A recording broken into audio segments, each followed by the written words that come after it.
What is up, my friends, and welcome to another edition of the XFL Week in Review. I'm your host, Mark Perry, editor of XFL News Hub, and on this week's show, timelines actually out there for all to see. We'll get into those timelines and the news with that, some USFL news, as well as a couple other alt football leagues and stuff. But if you want to be part of the show, it's very simple. You just contact us, email at podcast@XFL News Hub with your thoughts, or record an MP3 or video on your phone, and we'll play it on next week's show. You can also, I keep forgetting about reminding you guys, leave a voicemail. 888-430-7692, extension 3. We'll play that on the show as well. And please, as always, leave us a review on Apple Podcasts. We'll read it on the show. We really appreciate that as well. We're on Stitcher, Audible, Player FM, Google Podcasts, Spotify, and of course, Apple Podcasts. So leave us a review on there. And remember to watch the show, XFL Week in Review, live at 8 p.m. Eastern every Monday on the YouTube, Facebook, and Twitch. Definitely can catch us anywhere on those places. I'm also monitoring our data to make sure we don't get any buffering issues like we did last time. We will see about that. On this week's show, of course, we've got the timeline, but right now, if you're seeing, I'm wearing both of my other teams, aside for the DC Defenders, my Hamilton Tiger Cats. That's right, the Hamilton Tiger Cats won. They are now going to play the Winnipeg Blue Bombers in Hamilton, 6 p.m. Eastern on Sunday. I suggest you check it in. Both playoff games were fantastic. The Blue Bombers beat Saskatchewan 21-17, and the Hamilton Tiger Cats beat Toronto 27-19. We've talked about Toronto tweaking many a CFL fan. Relax. It's not that serious, guys. They freak out as soon as we mention any of that stuff. But the Grey Cup, the post-playoff games were fantastic. Traffic to CFL News Hub was fantastic. So definitely, I highly recommend 6 p.m. Eastern on Sunday. Check out the Blue Bombers take on my Hamilton Tiger Cats. Hopefully, Hamilton can pull off an upset. But I'm telling you, the Hamilton's defense looked good. Jeremiah Mazzoli was in. They put in Dane Evans, and then all of a sudden, they started clicking.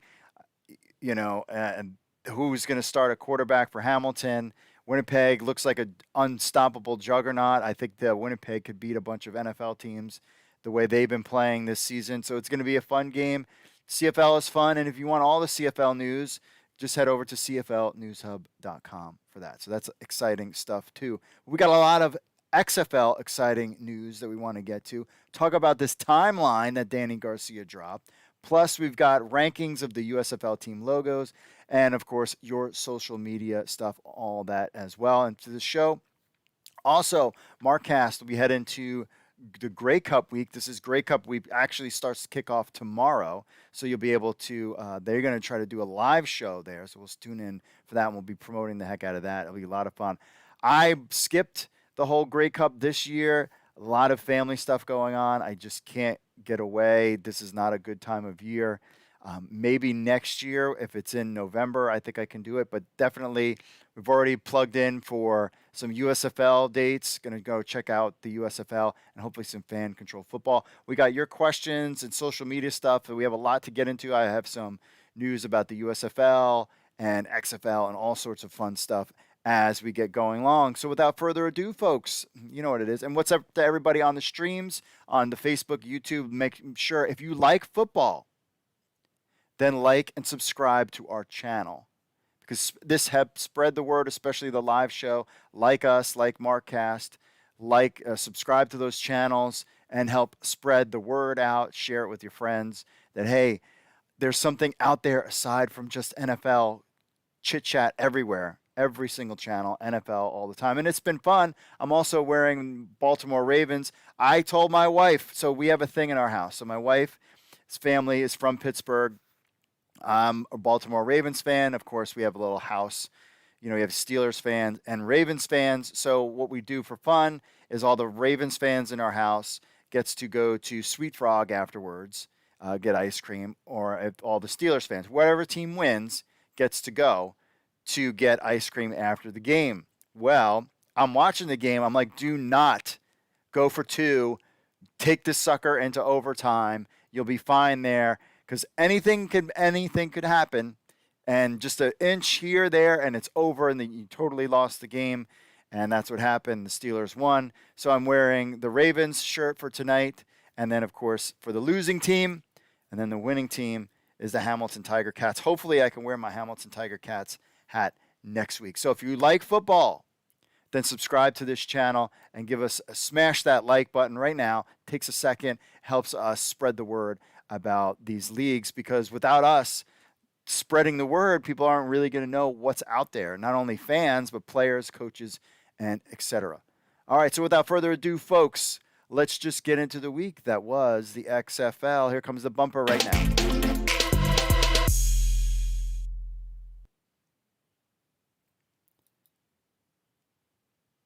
So last week, Danny Garcia drops a major XFL breadcrumbs and sets the timeline for kickoff in February 2023. Our own Jay Noakes wrote this one up. He was the one that discovered all this stuff. So a month ago, of course, Sportico hosted an online event called Invest in Sports, and the new XFL owners, Danny Garcia and Jerry Cardinal, were panelists during this event, and they mentioned that they would be more news to come. Well, to say the very least, it hasn't disappointed.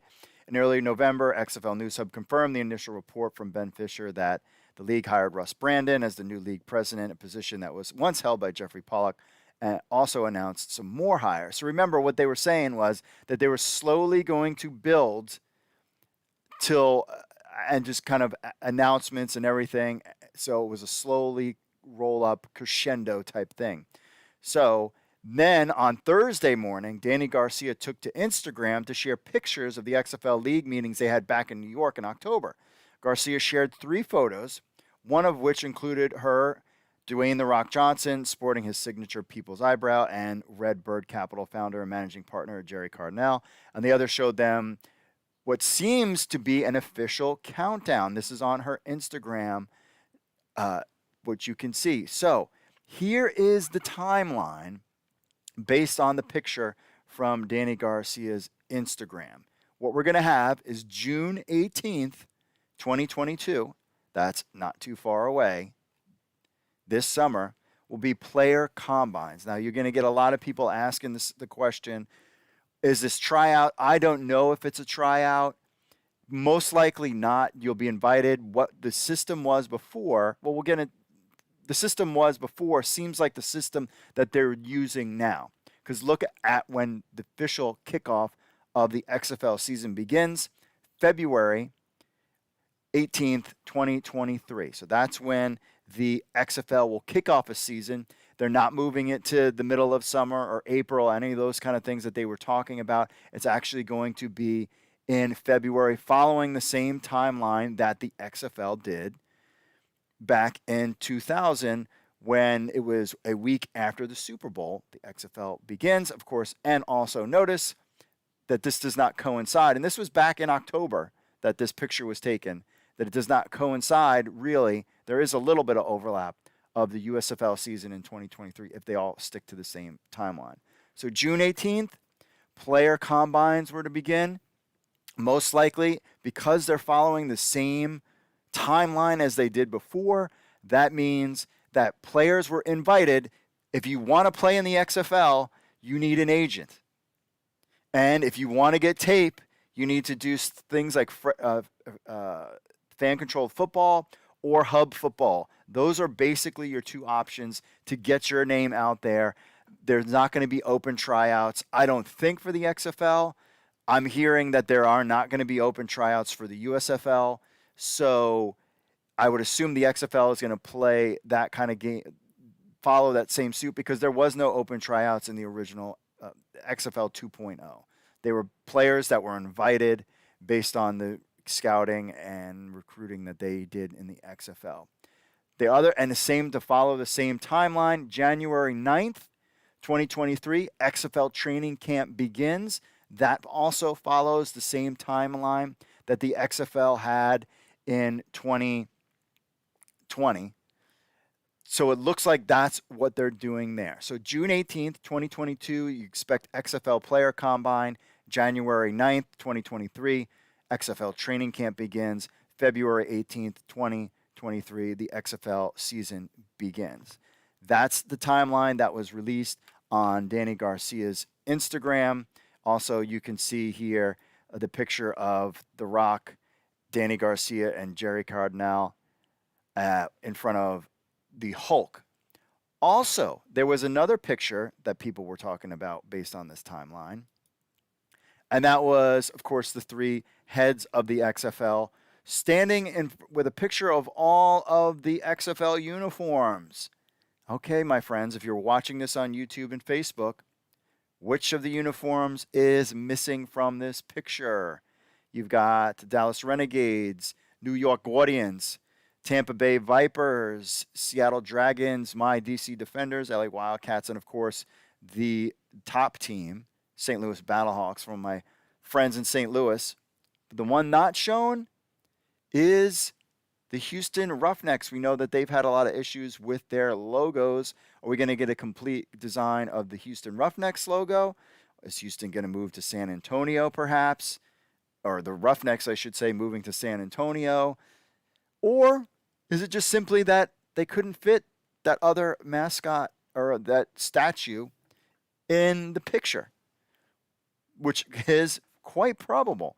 I mean, they probably could have put him next to the St. Louis Battlehawks guy, but who knows if that was an Easter egg or not.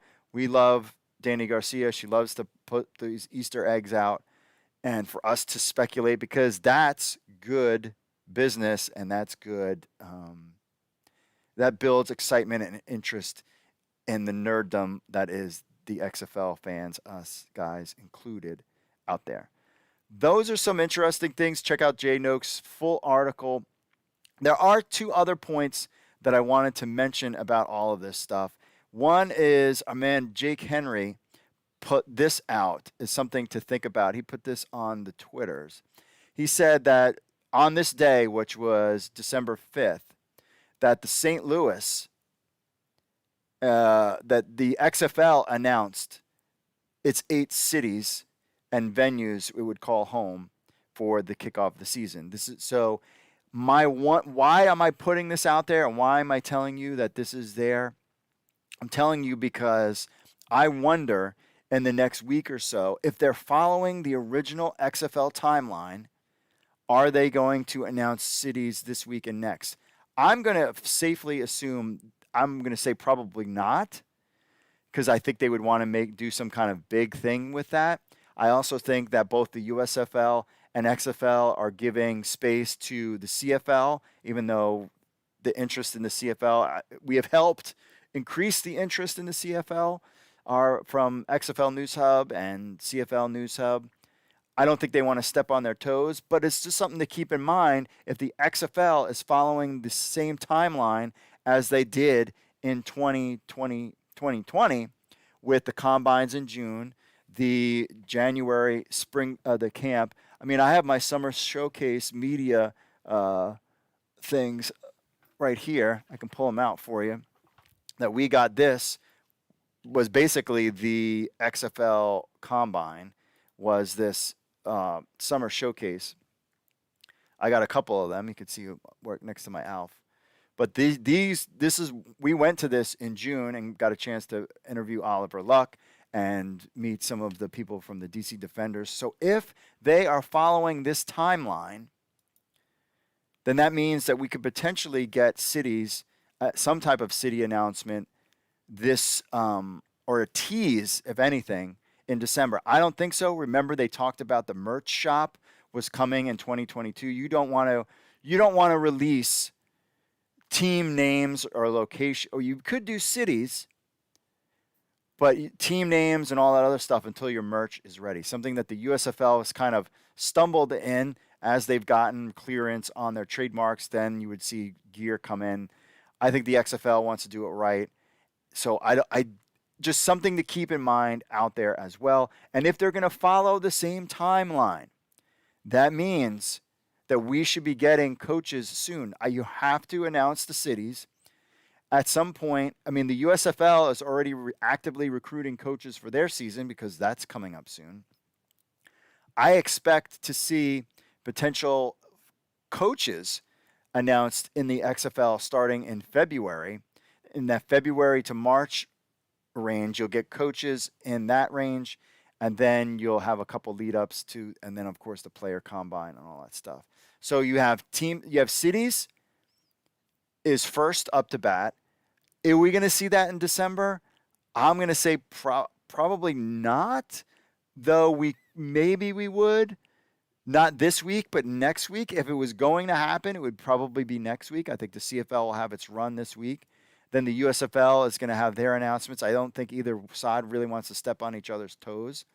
Maybe we get the city announcements. Is it going to be 8 or is it going to be 10? Are we going to get Mexico and some other location that might not be in the United States? But I'm not allowed to say that because I get instant hate from people that just from CFL fans that just get so upset about it for whatever reason. Something to keep in mind, the XFL timeline is out there. This is planned. You can see it on the screen in the back. And we are just going to have to wait. But this was great news, a nice little Easter egg. Not really picked up much on the media front because there was no official announcement. Hopefully we get some kind of official announcement soon. But my friends, we have a timeline. We have a kickoff. And that means we have events. Something is going to happen in 2022 involving the XFL and XFL players. June 18th is the time frame. One last thing to think about when it comes to this thing and the summer showcases. They were all not on the same weekend, and they all transpired over the course of a couple months.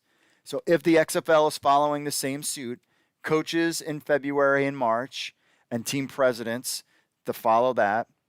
Then you go into the summer months with the summer showcase, then followed by, kind of a quiet period, December draft, January training camp, February kickoff. Does it sound familiar? Because that's exactly the same timeline the XFL had in 2020. The only thing is now we just got to wait for an official announcement. Oh, and one other caveat to add to this, TV contracts. When will that come out first? Will it be TV contracts and then cities, TV contracts, and what their plans are? We're just going to have to stay tuned, my friends. But we actually finally have XFL dates and a kickoff in February 18th, 2023.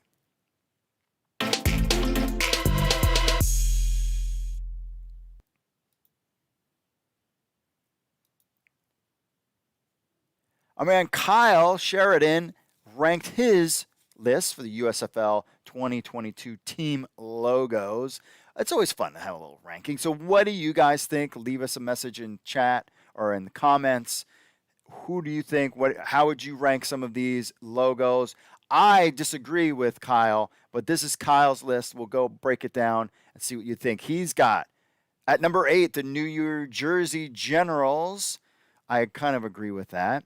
And you can listen to this, read this full article on XFL News Hub. So he's got number 8, New Jersey Generals. Number 7, Birmingham Stallions. See, I would have went up a little higher than that. Now, I assume, let's see here. Honorable mentions for team that existed. He's got number 8.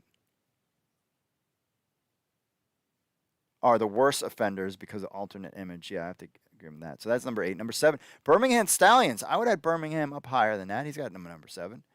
Michigan Panthers. Who knows what's going to happen with Michigan and the Panthers in the NFL. But I do like the M at number 6. Okay.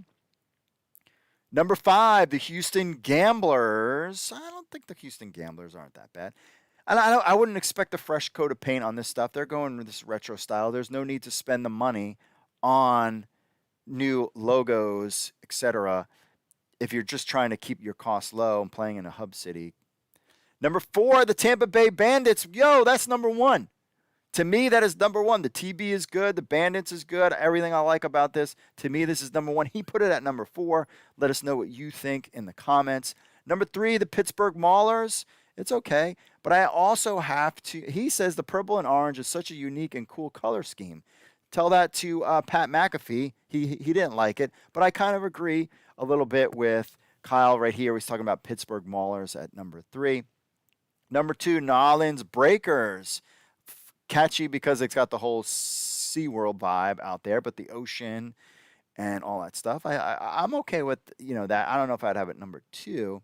And he's got the number 1, which is the one that I like the least, was the Philadelphia Stars. What do you think about their logo? He's got them at number 1. He's got some honors: best font, Tampa Bay Bandits; best image, Philadelphia Stars; best color scheme, the Pittsburgh Maulers; best former players, the New Jersey Generals; and best nostalgia, Philadelphia Stars. Of course, we know the USFL will start in April of 2022. It can be watched on Fox and NBC.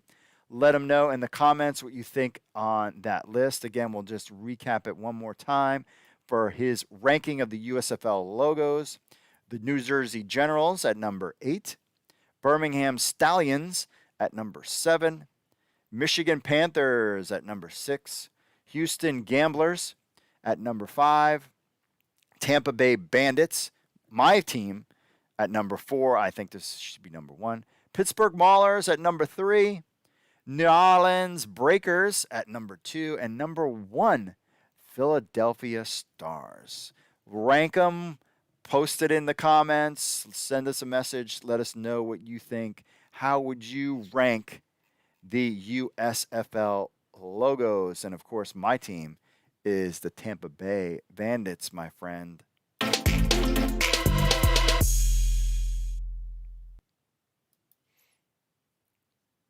The Arena Football Association expands to 6 teams in 2022. Texas-based Arena Football Association expands its teams in 2022, sets sights on nationwide expansion. League expansion is among topics to be discussed during the league's first in-person owners meeting, set for right now in Embassy Suites Galleria in Houston, Texas. Houston is the home of football, huh? Built on the pillars of equality, diversity, and inclusion, the 6-team Arena Football Association, AFA, will mark the beginning of its second professional season with the league's first in-person owners meeting. Founded by African-American entrepreneurs Douglas C. Freeman, Maximilian Hamilton, and Frederick Smith, made its debut in June of 2021 as a 5-team league, expanded to 6 in 2022. The franchises located throughout the state, they include Amarillo Venom, cool, West Texas Odessa Warbirds, the Texas Houston Jets. You're allowed to do that? The Rio Grande Valley Dorados, the Texas North Richlands Crude, and North Texas Fort Worth Bulls. Very cool there. The 2022 AFA season will be played from April to July, with the league's championship game, the Carrier Cup, slated to be contested aboard the aircraft carrier USS Lexington, stationed in Corpus Christi, Texas. How cool is that? I'm down with that. That sounds pretty fun. The Carrier Cup, fantastic idea. Love it. The Arena Football Association is a rarity in that it launched in the midst of you-know-what. The AFA focused on placing its franchise in underserved markets, targeting cities whose population range from 200,000 to 2 million. They already have a streaming broadcast deal in place with Flow Sports. Games are played on a 50-yard field with 8 players per side, 15-minute quarters. Players play both offense and defense. The game tend to be extremely high scoring, as evidenced by the 136 combined points scored by the Amarillo Venom and the league champion West Texas Warbirds during July's 2021 championship tilt. It's making it affordable, $20 ticket prices. Very cool. You can check out the thing at arenafa.com. That's Arena Football Association. If you're living in Texas and you want some more football, waiting for your Houston Roughnecks, but you will, and your USFL teams to move to Texas, you can go check out some Arena Football in Texas.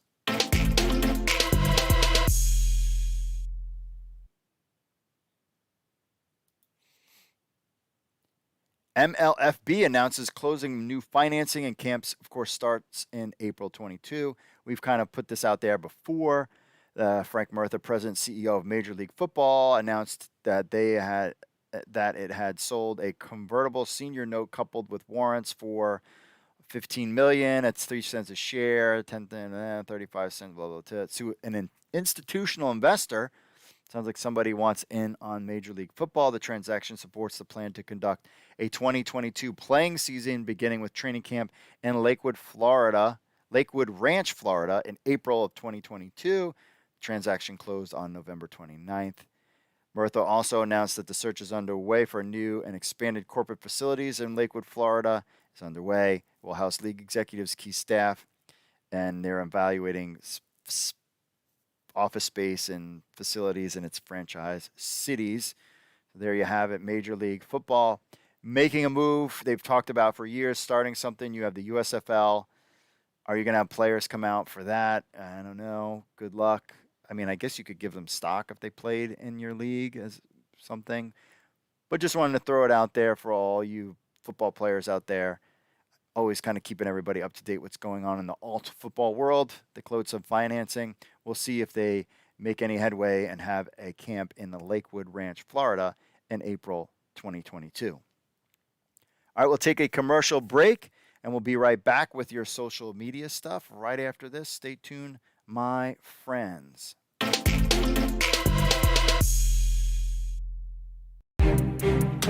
This week on the Markcast, XFL News First read. XFL News First? What?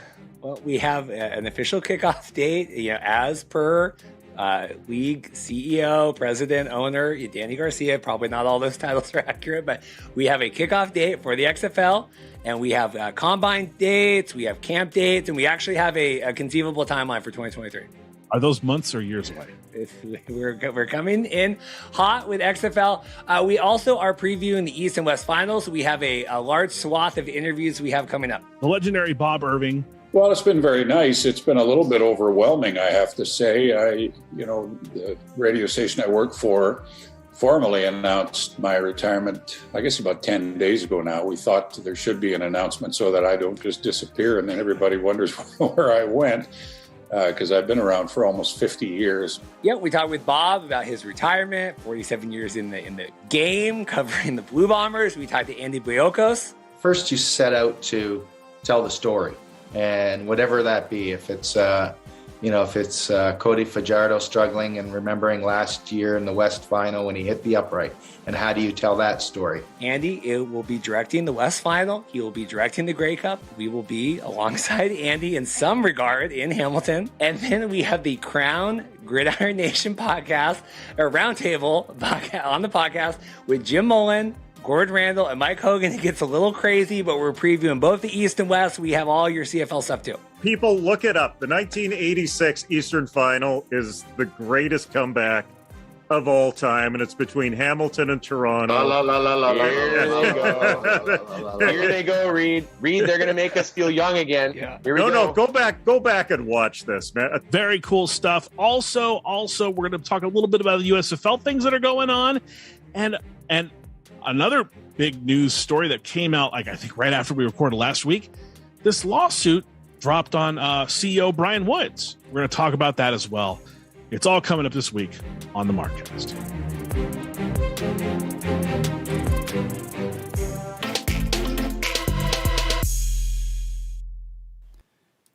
All right, my friends, we are back. Check out what's up, everybody in the chat. Ranger X, when does the draft start? I've heard, I think if you're talking about the XFL draft, that was in October. I am hearing that there could be some type of USFL draft. There's rumblings about what's going on with the USFL. I can tell you that, the USFL is not going to have some kind of open tryout. So for players interested, most likely that will probably be the same case for the XFL. So if you want to be part of those leagues, you really need hub football, fan control football, and you really need an agent. That's your best bet when it comes to draft. But that will be a lot of fun. So we'll have to stay tuned for that. The USFL draft will be really interesting if they do it on television or not. Chris says XFL might swing a CFL team. Don't say that, Chris. I'm going to get in trouble from CFL fans. They're going to accuse me of all sorts of stuff and crazy. The Toronto Argonauts lost. I guess you didn't hear all like the drama between McLeod, Bethel Thompson going to the Toronto Raptors game. A couple other players did, and they to promote the game, but then that's against COVID protocol. Oh, I said the word. You know what protocol? And then they had to sit out some practices, but they were able to play. That might have, who knows if that played a factor because they weren't able to practice. But now they're eliminated. I was happy with. I enjoy all four of those teams that played. Of course, I wanted my team Hamilton to win, but to have the Argos go to the Grey Cup would also have been great too. I would like to have seen a Saskatchewan pull the upset off on Winnipeg. I just think Winnipeg is going to take it.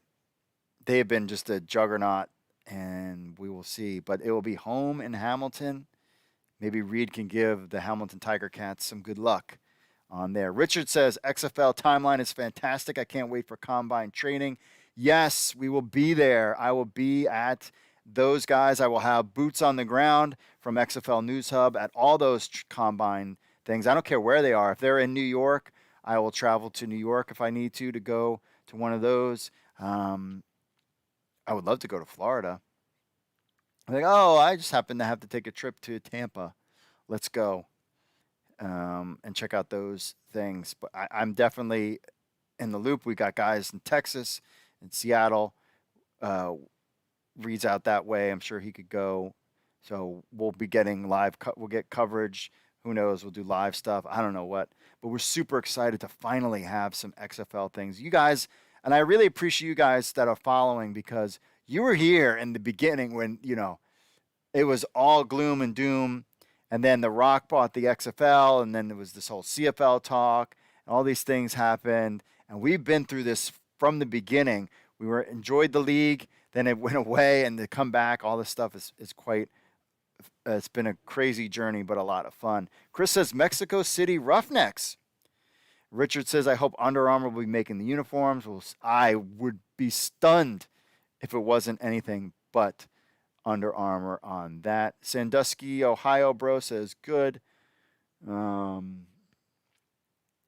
Demo says, sorry I'm late. Late work day today. Well, Paladin Demo, you really need to tell your boss it's time for me to go home to hang out with my boys at the XFL Weekend Review crew. All right, let's get to some socials, shall we?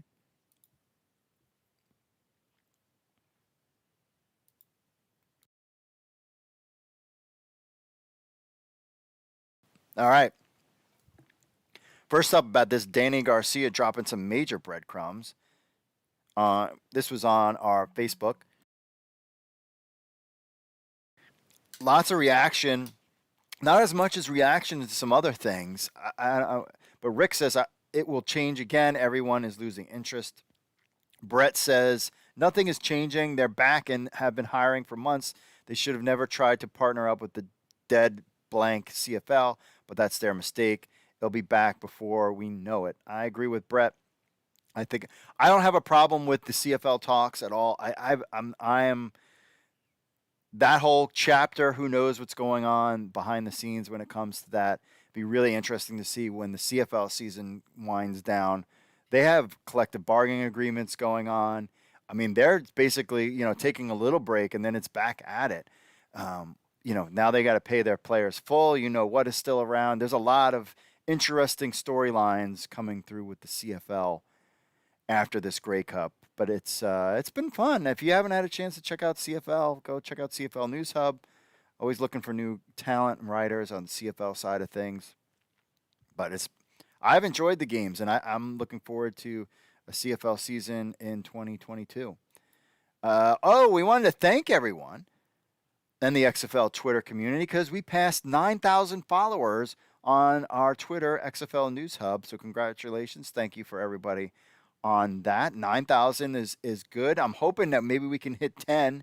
Now that we have news, we can maybe hit 10,000 followers by the time we get into the new year. That would be exciting. D says, why not bring back the XFL 2001 XFL teams? I mean, what was it? The New York Hitmen, the Las Vegas Outlaws. Maybe they would try to do that down the road. That would be interesting if they, and I say that all the time, but I just find it fascinating. I think it just makes me interested. If they were to, as you know, are they going to come back with 8? Are they going to just stick with, are they going to go 10? Or are they going to wait a season and go big? Because that's a lot more capital than Vince McMahon had to put down.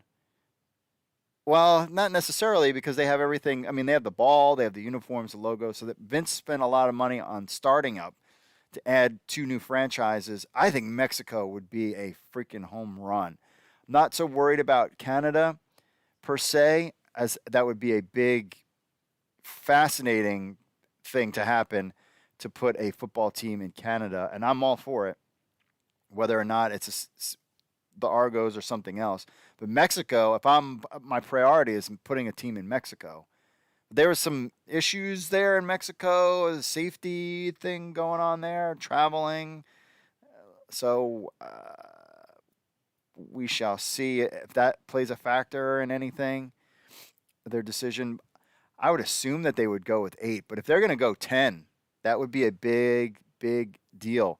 And what I would do if I was the XFL, slowly just trickle out a city every day. You could just do it on Danny Garcia's Instagram or The Rock's Instagram of like, hey, next week we're going to announce all the cities that are returning or new in the XFL, and just get people so pumped about that. But thank you for everybody. Follow us on Twitter, on all the social media stuff, as you should. You rightly should. Ranking the teams. Jared says, I like maybe half of them. I'm not an East Coast person, so my interest isn't too high on the USFL. They should have taken cities that have more potential, like Denver, San Antonio, Oakland, Orlando. They missed a golden opportunity to take cities from the rival XFL. I think they wanted to keep the cities, but they also wanted to keep them close by. Keep them close by so that in season 2 and 3, remember, these guys are in the slow build. In season 2 and 3, they don't have to travel very far to play each other. So that's why they are kind of condensed in a closer range, and you're not having teams in California or any kind of teams overseas. Alex says all 8 are pretty cool. I have to go with the Philadelphia Stars. He's the same way too. All right. No St. Louis noted. Brian says yes. That is very interesting. Overall good, except for Houston. And I've said this before. Listen, I'm going to tell you something. All these guys know each other. They all have done business. The circle in the pro football world is actually a very small one. So you don't think that other sides have talked to each other, because they don't want to go head to head, because that could be bad for business. And one take is that people are like, well, you can't have a pro football team and then a USFL team or XFL team in the same city. You clearly don't understand math. People like football. They like the Jets and Giants. They'll root for the New York Guardians. They like Tampa Brady. They'll like the Vipers. And they have more people to choose from. I get it that you'll get a bigger support, but you want these big markets because these big markets bring in big advertisers, not these smaller markets per se. There's many reasons why they do it. About the Arena Football Association, Bob says South Florida, Palm Beach, or Broward would support an arena team. Yeah, that's true. Derek says, I don't get why Arena Football League doesn't just expand to be regular football league. It just looks stupid. Well, because they want to play in the arena? Not really sure there. Dave says, Cleveland Gladiators, AFL, bring them back. We'll see. We'll keep an eye out on the Arena Football Association, see how they're doing this year. And, of course, on the Major League Football announces closing. Jeremy says, and if I were a player, I'd be very hesitant of this league. You could very well be stranded if they fold. That's if they actually get started. Jeremy, unfortunately, I am with you. Tom says, well, you're not, so let the professionals handle it. Okay. Tom is not as upset. Dan says, less than 5 months to set up all franchises, sign all players and coaches, fill front offices, and sell tickets. This should go just fine. Very good. I'll give you a little laugh on that one. That one's funny. Justin says, starting to lose track of all these pop-up leagues. Jeremy says, oh, what's this? Year 10, and they're saying that they are going to be starting up. It sounds like you hear from them, and then as soon as another league announces their startup, boom, there's Major League Baseball announces their startup too. Yep. Rick says all the leagues and teams stay confused. You got the idea. Time to pump the penny stock again, Joseph, on that front. Again, we're always rooting for all these leagues to succeed. We want these leagues to succeed. It's just a matter of, are they going to weather that storm, whether or not they can do it.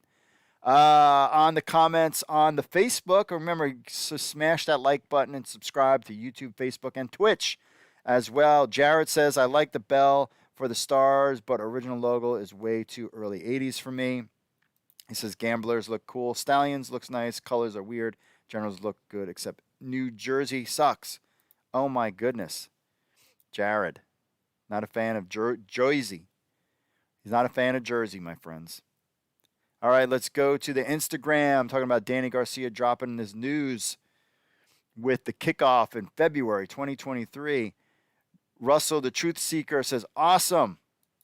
Donnie.handscom says, glad you're taking the time to get everything just right. I'm sure they've seen that, and I'm sure they appreciate the kind words there, my friend. They are certainly taking their time, and that's important because we want them to get it right, of course. On to the, let's do YouTube first real quick. On the YouTube, Mr. John Ackman says USFL isn't going to last. Okay. We'll see. It's just a battle of different business models. Chris says London, Ontario, or London, England, UK for XFL expansion. Nice. Theodore says, wait until London gets an ELF team and then XFL can merge with the ELF, European League of Football, ELF. But it's funny, everybody calls it ELF here in the United States. But I think they want us to say ELF, which sounds much cooler than ELF. But okay. This was from Jake Henry, STL, Jake H on Twitter. He pulled this one out, and we were laughing because we were like, how does he find this stuff? But it looks like the XFL has made a new hire. XFL Director of Football Special Projects, so Cheshire Academy, posted this 5 hours ago, talking about David Dykeman, Associate Head of School and Head Football Coach, says, quote, half of my professional career has been here at Cheshire Academy. For me and my family, this has been an unforgettable, transformable experience. So Cheshire posted this after helping more than 200 student athletes go on to play college football and winning more than 50 games in the last 10 years in CA. David has been named the XFL Director of Football Special Projects. Thank you, David, for all that you have done for Cheshire Academy, CA. XFL Director of Football Special Projects. This one really kind of got me thinking as I was debating it with my wife and kids, and they're all like, Dad, we don't really care. And I'm like, XFL Director of Football Special Projects. What? So his background is he's basically been this a high school football coach, and a very prestigious one because 200 student athletes went on to play college football. That's in itself is very impressive. He's been there for 10 years. It's not like he's getting a job with June Jones as an assistant coach. It's Director of Football Special Projects. Why would the XFL, the timing of this, with coaches needing to be hired and other, HR people and all this other stuff, the league felt that it was important to hire somebody in this XFL Director of Football Special Projects position, that the league felt it necessary in December that they needed to fill this position more than they needed to fill other ones, shows me the level of importance this job is. This guy's been there for 10 years. Now he's moving on to do something else with the XFL. This really kind of intrigues me. Let me know what you think in the comments, what this is all about. The only thing I could think of what this might entail based on his experience and background is this could potentially be some kind of youth football kind of idea that they might be trying to do to spread the word about the XFL. Is, we know that because of the whole concussion issue, and there was a study done that if 10% of the moms didn't let their children play football, that could basically kill the NFL. I think one of the reasons why there could be a potential interest in the NFL with the XFL is because of Dwayne "The Rock" Johnson, because he's connected to that Gen Z group. My kids all follow him on Instagram. So anytime he posts anything, all football leagues, the CFL, Major League Baseball, hey, I'm not crying that they're locked out. Good. This helps the USFL, so I'm all for it. So you keep locking out. Keep locking out until they let the CFL play and the USFL play while Major League Baseball is locked out. So that, in my mind, that The Rock and the NFL would be interested in because of The Rock's connection with Gen Z. And then this XFL Director of Football Special Projects and his background leads me to think some kind of XFL connection to high school football, but and plugging in with them, but not this. That's on a bigger scale than NFL or I mean, I've been to high school football games where some of the Ravens cheerleaders show up and they throw out some merch and something. Like, this seems to be this is very fascinating to me. Let me know what you think in the comments. It could be nothing. It just strikes me as something different.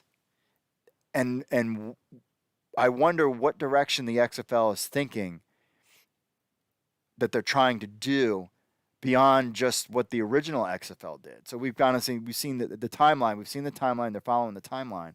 We know from Mike Mitchell's reporting that they're looking to do some kind of like Hard Knocks, reality TV, behind the scenes XFL stuff, and year-round content. I mean, are they looking to sponsor like high school football teams and help them and follow them around?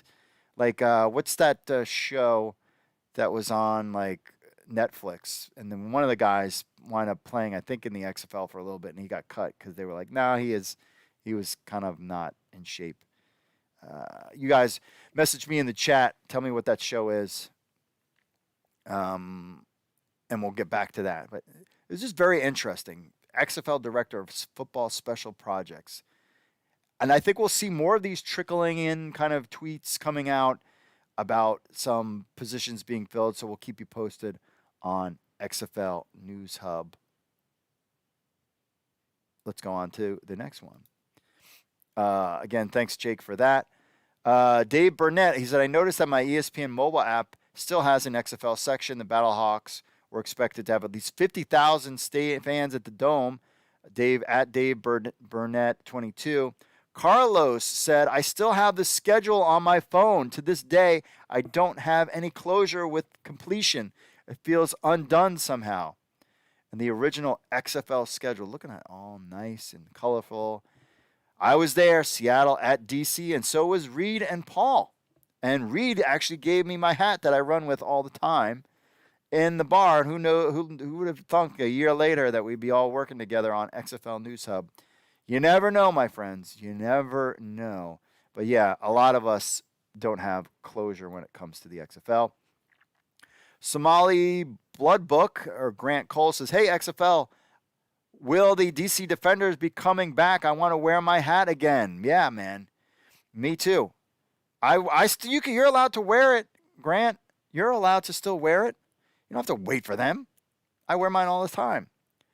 Mike Mitchell talking about the Danny Garcia Easter eggs based on Jay Noakes reporting. He says a lot of fascinating Easter eggs from the Instagram account of XFL co-owner Danny Garcia. Photo taken from the New York trip 2 months ago. Of course, this is subject to change, but the XFL 2023 season starting up a week after the Super Bowl, Saturday, the 18th of February 2023.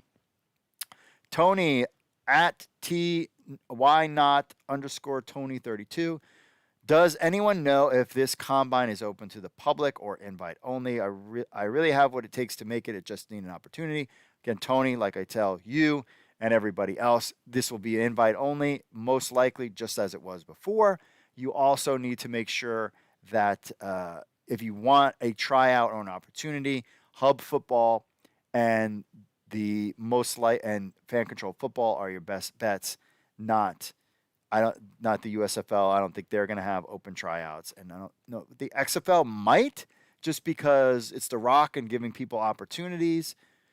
We'll have to see how that goes. We'll keep you posted on that. Rich O for real says this is fantastic news. We know when the combine starts and training camp starts, the starts of the season. Can't wait. But my only question is, will Under Armour be making the uniforms? And if so, I will be buying me a new jersey. Oh yeah. Again, I would be stunned. I think there's more probable that the Under Armour will be the official merchandise of the XFL than the Toronto Argonauts moving to the XFL. That would appease some of our CFL friends out there. I just don't see. I cannot see the Under Armour not being part of the XFL. All right, let's get to your emails real quick, my friends. First, Mike says, I know some people aren't happy with the choice of locations for USFL teams since a lot of people want non-NFL cities to be the focus. But a lot of people don't know that this was a league that existed almost 40 years ago and already has legacy fans and recognition. I myself am happy with the choices of teams for the start, especially seeing Michigan Panthers return after all these years. I totally agree. The other 8 trademarks they made recently are most likely for when they eventually expand to 16 teams in year 3 or 4. I think that they might also trademark the 3 other missing teams, Arizona Wranglers, San Antonio Gunslingers, and Orlando Renegades, for either possible expansion or for legacy purposes. The USFL played in 22 cities, but only had 19 franchises. The Stars played in Philadelphia and Baltimore, while the Breakers played in Boston, New Orleans, and Portland. Yikes. So who knows if any of those cities will also get a team. Perhaps if they're looking for team names / logos, they could borrow some from the WFL, World Football League, that played in 1974 and 1975. Joke. Actually, that's when I was born, was 1974, just for throwing it out there. It says, anyway, I'm looking forward to the USFL 2.0 more than the XFL 2.5, since I'm not a fan of Dwayne Johnson, nor do I believe he will make any good business decisions. Oh, okay. I've just been burnt out by the AAF and XFL 2.0, but that I'm cautiously optimistic when it comes to the future of spring leagues. I think the USFL 2 might have a chance since it has a network backing and former TSL officials working on it. If you want, you can use a couple of snippets. I'm using all of it, Mike. I'm using all of it. I think, remember, it's not Dwayne Johnson. He's just a cog in the machine. It's Danny Garcia. It's Jerry Cardinelli, and also Redbird Capital and the people that they brought in. So there is a lot of brains. I mean, you're talking an ESPN guy that's in there, Jay Rothman, so many names, guys and gals that were from the original XFL are back. So it's not just the fact that some people out there who will remain nameless were thinking that somehow Dwayne Johnson, DJ, is going to run the XFL is like, just like, you're not even trying. I can't even touch it. Like, it's so beyond just ridiculous. Trolling, basically. Texas Pete says, if the CFL has over 100 years of history, cannot draw a crowd in Toronto, what makes you think the XFL, which has never finished a season, will be able to? Hey, absolutely, great point. Would they switch just because it's an American 4-down football? That would be a fascinating thing to find out. I mean, honestly, even if the XFL wanted to put, clearly they're interested in Canada, otherwise they wouldn't have been talking to the CFL. But if the XFL decides to put a team in Toronto, regardless, I mean, because they've already have a relationship with MLSC, and Toronto Argonauts stay in there, but the XFL just adds a team in the same stadium that the Argos play, and somehow the XFL draws the Argos. That would be very fascinating thing, to say the least. We'll have to say on that. Paladin demo. I got my own Paladin demo slide now. Checking in, he said, I finally completed the Orlando Rage project with 01 XFL team schemes. Unfortunately, wasn't able to get the X on the balls since they're food items. Plus, it would be tricky to get the original X on a sandwich. The squirrel is a star player, and he is deadly. Don't let them fool you. Paladin demo. There's his pictures, throwing them up there for everybody to check out. Great artwork. You'll have to send me some for Christmas or something like that. Something like that. A little Christmas gift from Paladin demo. Let's see here. On to Tim. He says, talking again about this, there was a lot of reaction to this Argos stuff, my friends. A lot of reaction. He says, even before COVID, the Argos were getting the same lousy attendance at BMO Field. They only play 9 or 10 home games, and lucky if there are 9,000 fans in the seats before you know what. The only team that was consistently getting close to 25,000 and sometimes 30,000 a game before you know what was the soccer team, TFC of the MLS, and they play around 20 home games a season at BMO, not the 9 or 10 the Argos play at BMO Field each season. However, moving the Argos to the XFL is not going to boost attendance at BMO for the Argos. It's not happening. Moreover, as long as there is a CFL, there will always be the Argos' bad attendance, and all they are not doing anywhere.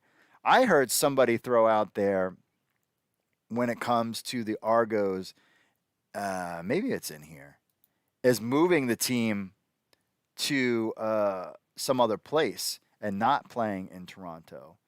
I know that there was Schooners or Halifax Schooners or something that they kept thinking that they were going to be an expansion team. Again, and maybe moving their Argos there into a smaller city that maybe draw more. I mean, that's certainly a good idea. Farazi says, hey, Mr. Perry, hello. I'm looking to coach in one of the upcoming spring leagues. Again, you're going to have to reach out. You got to have an agent, and your agent needs to be able to know what's your resume. You got to get it with the Fan Control Football. I would get with the Major League Football. I would get with Fan Control Football. Those are your best bets. And make sure you have an agent. That's your best bet. These guys, Brian Woods, the USFL, and XFL aren't going to be looking for people that don't have agents and that don't have NFL experience or major college football experience. So if you want to get in on these leagues, you need to start somewhere, my friends. That means you got to start with the arena football. That means you got to start with Fan Control Football, and it means you got to start with, if you're a coach, not hub football, but basically Fan Control Football. Those are your best bets. Arena football, those kind of things. That is your best bets. All right, so that's it for my friends there on the emailers. Let's check Facebook and our boys at the stream on YouTube. We'll get you ready for the NFL Monday Night Football. Chris says, go New York Guardians. Paladin says, I'll have to go with Nola, Coach Sitcom, Nostalgic. Let's see, what else? Ryan says, nostalgia sells. So many storylines from the histories of the USFL and XFL. I'll be watching. Me too. And I really think down at the end of the day, I think these leagues are going to have to merge down the road, maybe 3 or 4 years. But it is going to be fascinating to watch the USFL product.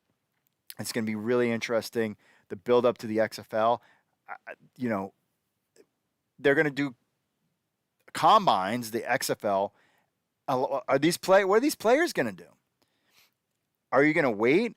I mean, it's going to be a great opportunity, especially if the USFL is playing or has just played. I mean, they could still get. Is the USFL going to, sign 2-year contracts? This whole player thing is going to be really fascinating to watch and how this all plays out and who is going to be surviving at the end. I hope it's the XFL because we're called XFL News Hub, and I would hate to have to start a new website over if that is the case, my friend.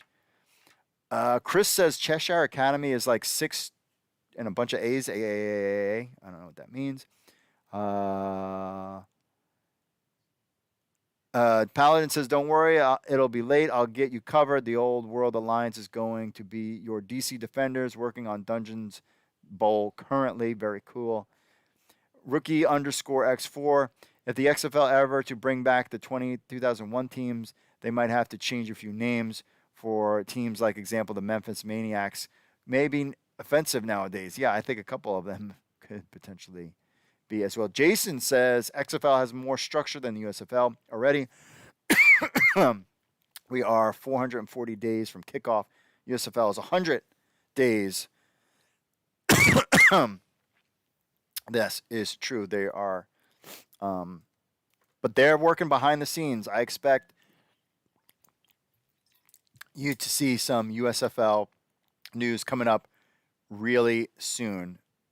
So stay tuned for that. All right, remember, if you want to be part of the show, email podcast@XFL News Hub with your thoughts or MP3s or record a video on your phone. We'll play it on next week's show. Or you can leave a voicemail, 888-430-7692, extension 3. I can't believe I totally forgot about that. Leave us a review on Apple Podcasts. We'll read it on the show. And remember to watch XFL Week in Review live, 8 p.m. every Monday on YouTube, Facebook, and the Twitch as well. And always, make sure you give us, if you like football and you want spring football to succeed, like and subscribe to this channel. Smash the like button right now. We got 11 likes right now. I think we could get a couple more before we close out the show. Give me some likes. And then also make sure you give us a like there on the Facebook as well, because that kind of spreads the word that spring football is coming, my friends. Hopefully we get some cool news this week. We'll try to track down more about this new hire in the XFL. And then you've got the Grey Cup. Tune in. We'll talk about the Grey Cup next week. We'll talk about any other USFL, XFL news. I have a feeling things will be a little quiet this week just because it's Grey Cup week. Then I think we'll really start to kick in. We'll get some big USFL news next week, and maybe we'll get some more XFL news. The one thing to sit out there for, my friends, is could they drop the cities? If they're following the same timeline, we could potentially see some cities. I don't know. We'll find out, my friends. All right, that's it for me. Make sure you check out the Markcast, as they will be there at the Grey Cup. It'll be a lot of fun. I think they're going to try to do a live show at some bar. Very cool. Super excited about that. All right, my friends, that's it for me, folks. Thanks for listening. Thanks for everybody in the chat. Mahalo. God bless. That's my guy right here. This is the number one guy that I root for. God bless, and I will see you all later. Yeah,